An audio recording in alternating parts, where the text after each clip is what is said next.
بسم اللہ الرحمن الرحیم۔ شجاعت، ایمان اور وفا کی عظیم ترین مثال کا نام حضرت عباس ہے۔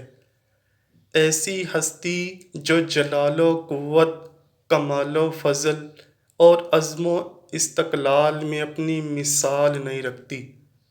سیدہ فاطمہ سلام اللہ علیہا کے 10 سال بعد تک سیدنا علی شیر خدا رضی اللہ تعالیٰ عنہ نے دوسری شادی نہ کی، لیکن جب لوگوں نے اصرار کیا تو پھر ایک دن آپ نے نسب شناس بھائی عقیل کو بلایا اور فرمایا، میرے ساتھ شادی کے لیے ایک نیک پاک باز اور بہادر خاتون کو تلاش کریں۔ بس کچھ ہی عرصے بعد شجاعت کے لیے مشہور قبیلے کی لڑکی کے ساتھ آپ کا نکاح ہو گیا، جن کا نام بھی فاطمہ ہی تھا۔ بعد میں وہ ام البنین کے نام سے مشہور ہوئیں۔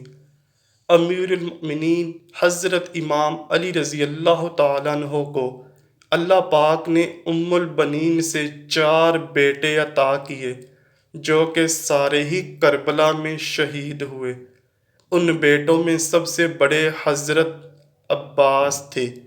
وفا، شجاعت، صبر حضرت عباس کو ورثے میں ملا تھا، کیونکہ ایک طرف والد ہیں جو کہ شیر خدا ہیں اور دوسری طرف ماں بنو کلابیہ سے ہیں، جو عرب میں عرصہ دراز سے شجاعت کے لیے مشہور قبیلہ تھا۔ حضرت عباس 4 شعبان 26 ہجری کو مدینہ منورہ میں پیدا ہوئے۔ امیر المؤمنین حضرت علی رضی اللہ تعالیٰ عنہ کبھی کبھی جناب عباس کو اپنی گود میں بٹھاتے تھے تو ان کی آستین کو پیچھے الٹ کر بوسہ دیا کرتے اور آنسو بہایا کرتے۔ ایک دن ان کی ماں ام البنین اس ماجرے کو دیکھ رہی تھیں تو انہوں نے حضرت علی رضی اللہ تعالیٰ عنہ سے پوچھا، یہ کیا ماجرا ہے؟ تو حضرت علی رضی اللہ تعالیٰ عنہ نے فرمایا، یہ ہاتھ اپنے بھائی حسین کی مدد اور نصرت میں کاٹے جائیں گے اور میں اس دن کے لیے آنسو بہا رہا ہوں۔ جناب عباس نے حسنین کریمین کے ساتھ تربیت پائی۔ جب آپ جوان ہوئے تو لوگ آپ کی دانشمندی، کمالات اور بہادری کی مثالیں دیتے نہ تھکتے تھے۔ جب حضرت علی رضی اللہ تعالیٰ عنہ شہید ہوئے تو آپ اس وقت 14 سال کے تھے۔ اس عظیم صدمے کو برداشت کیا اور جنازے کو رات میں دفن کیا۔ بس اس دن سے حضرت عباس کے امتحانات شروع ہوتے ہیں، اور جو سب کے سب انہوں نے ہمت اور صبر سے برداشت کیے۔ پھر وہ دن بھی آیا جب حضرت امام حسن رضی اللہ تعالیٰ عنہ کو زہر دے کر شہید کیا گیا اور آپ کا جنازہ بھی صحیح طرح سے نہ پڑھنے دیا گیا، لیکن یہ سب بھی ایک بہادر باپ کے بہادر بیٹے نے صرف اس لیے برداشت کیا کہ حضرت امام حسین رضی اللہ تعالیٰ عنہ نے انہیں یہ کہہ کر منع کر دیا تھا کہ عباس ابھی جنگ کا وقت نہیں ہے۔ جناب عباس کی شادی عبداللہ بن عباس کی بیٹی لبابہ سے ہوئی، جن سے اللہ پاک نے انہیں 2 بیٹے عبید اللہ اور فضل عطا فرمائے۔ آپ ہمیشہ حضرت امام حسین رضی اللہ تعالیٰ عنہ کے شانہ بشانہ رہے، بلکہ حضرت عباس ہمیشہ بنی ہاشم کے 30 نوجوانوں کا حلقہ بنا کر حضرت امام حسین رضی اللہ تعالیٰ عنہ کی حفاظت کے لیے ان کے ساتھ رہتے تھے۔ آپ نے ہمیشہ اپنے آپ کو حضرت امام حسین رضی اللہ تعالیٰ عنہ کا غلام بنا کر پیش کیا، نہ کہ بھائی۔ یہاں تک کہ کربلا کے میدان میں بھی آپ نے اپنی غلامی اور وفا کا مظاہرہ کیا۔ ابن زیاد جانتا تھا کہ جب تک عباس کربلا کے خیموں میں موجود ہیں ہم حسین تک نہیں پہنچ سکتے۔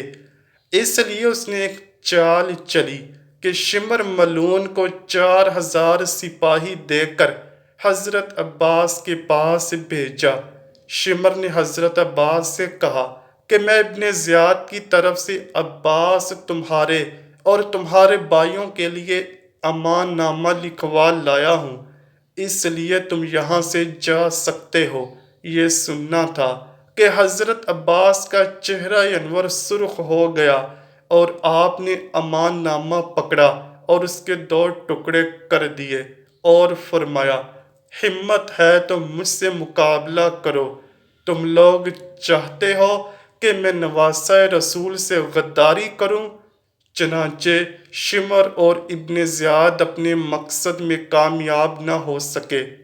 پھر کربلا کے میدان میں جب باری باری سب شہادتیں پیش کر رہے ہوتے ہیں تو حضرت عباس نواسہ رسول صلی اللہ علیہ وآلہ وسلم سے عرض کرتے ہیں کہ آقا حسین مجھے بھی اجازت دیجیے کہ میں ان یزیدیوں کو جہنم واصل کروں۔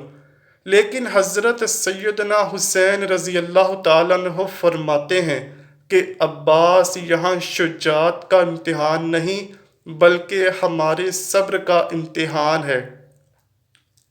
حضرت عباس خیموں کے گرد چکر لگا رہے تھے کہ حضرت بی بی سکینہ ہاتھوں میں مشکیزہ لیے جناب عباس کے قریب آئیں اور کہنے لگیں، چچا عباس، میرے اصغر نے 3 دن سے پانی نہیں پیا۔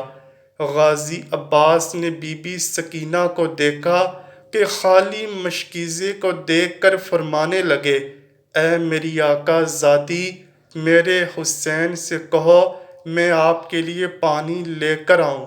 بس سیدہ سکینہ حضرت عباس کو لے کر امام حسین کے پاس آتی ہیں اور فرماتی ہیں کہ اے بابا، چچا کو اجازت دیجیے وہ نہر سے پانی لے کر آئیں۔ حضرت امام حسین رضی اللہ تعالیٰ عنہ نے غازی عباس کے چہرے کو دیکھا اور ایک آہ بھری اور فرمایا، سکینہ عباس جاؤ میری بہن زینب کے پاس، اگر میری بہن عباس کو اجازت دیتی ہیں تو عباس تم چلے جانا۔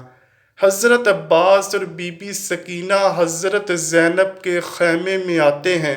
جب بی بی زینب حضرت سکینہ کی معصومیت کو دیکھتی ہیں تو یہ کہہ کر حضرت عباس کو نہر سے پانی لانے کی اجازت دیتی ہیں، میرے بابا نے وصیت کی تھی زینب، شام کی گلیوں میں جب ہاتھوں کو رسیاں باندھے تمہیں لے جایا جائے تو اس وقت صبر کا ہاتھ دامن سے مت چھوڑنا۔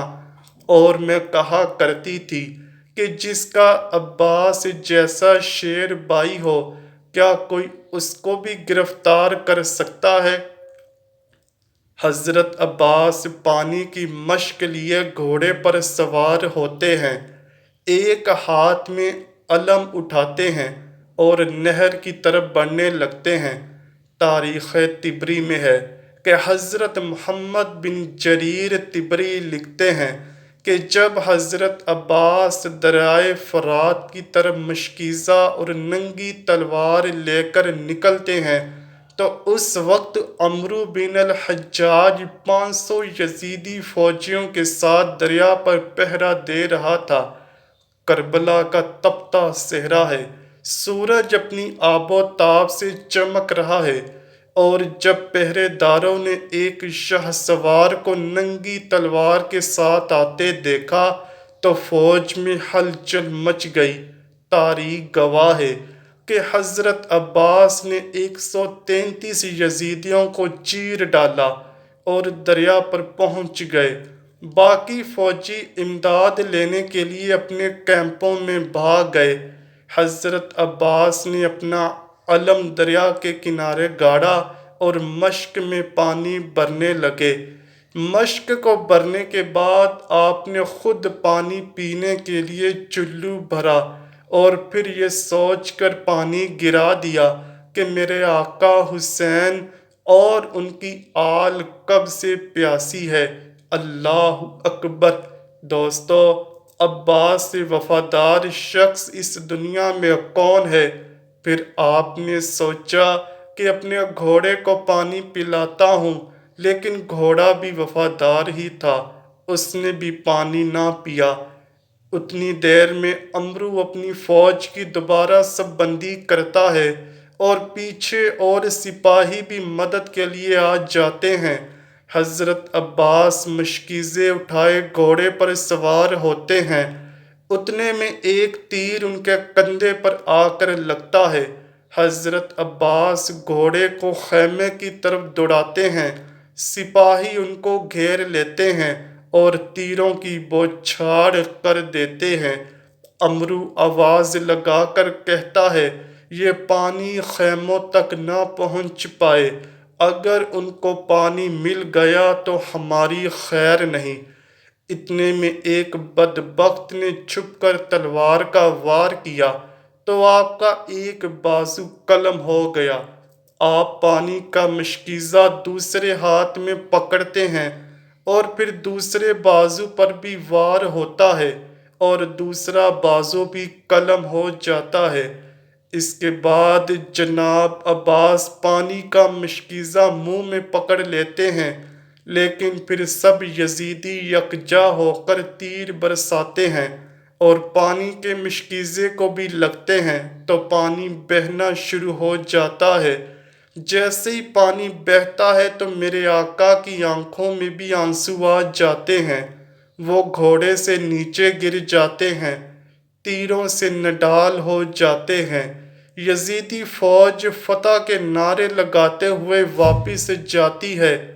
جب امام حسین حضرت عباس کو گرتا دیکھتے ہیں تو وہ ان کی طرف بڑھتے ہیں اور آ کر حضرت عباس کے سر انور اپنی گود میں لے لیتے ہیں۔